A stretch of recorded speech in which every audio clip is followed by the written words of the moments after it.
Kandidati për kryeministër në Serbi, Gjuro Macud, dorëzoi në kuvend propozimin me emrat e qeverisë së re, në përbërje vjetër e mungesë Aleksandar Vulin, i cili dukshëm është përjashtuar pas vërejtjeve të bëra nga Bashkimi Evropian.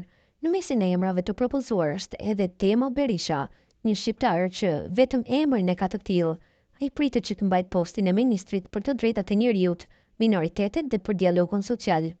Temo Berisha, në të kaluarën ka mohuar ekzistencën e shtetit të Kosovës, madje pas raportimeve të mediave, ka kërkuar që pushtuesit serb të kthehen në Kosovë.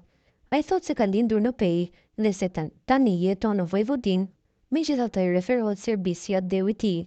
Temo Berisha ka shërbyer në forcat e armatosura të Serbisë që nga viti 1982 deri në vitin 2005, ku doli në pension dhe është dekoruar disa herë si ushtarak. Ai ka qenë vazhdimisht i angazhuar në politikë dhe shumë afër presidentit aktual serb.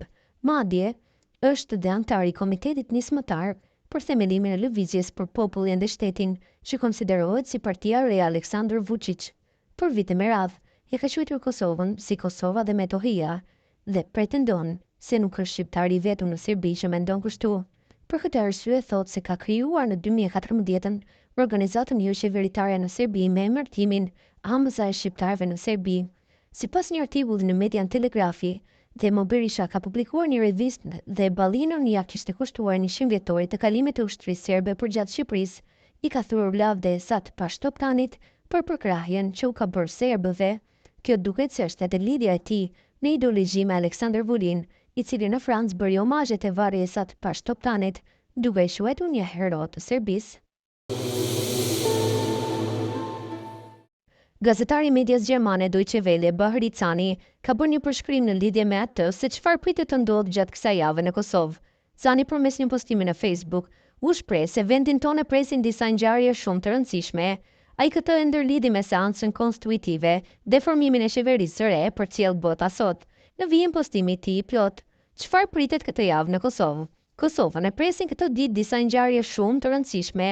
Nesër pritet konstituimi i kuvendit, zgjedhja e kryetarit dhe nënkryetarëve. Lëvizjeve të vendosje i takon si parti me numrin më të madh të deputetëve në kushtet normale posti i kryetarit të kuvendit, por në Kosovë, prej zgjedhjeve të fundit nuk është asgjë e vetëkuptueshme.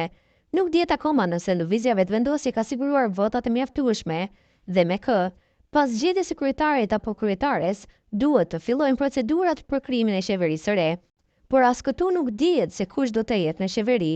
Do të jetë kjo në fakt java e së vërtetës kur do të shihet nëse Kurti i ka siguruar numrat për qeverinë e re, nëse Lima i ka bërë marrëveshje me lëvizjen vetëvendosje apo ka ndonjë marrëveshje të re. Personalisht mendoj se Kosova ka nevojë për krijimin sa më të shpejtë të institucioneve, e qysh, kjo do të shihet pak a shumë nesër, por me rëndësi është që po fillojnë proceset.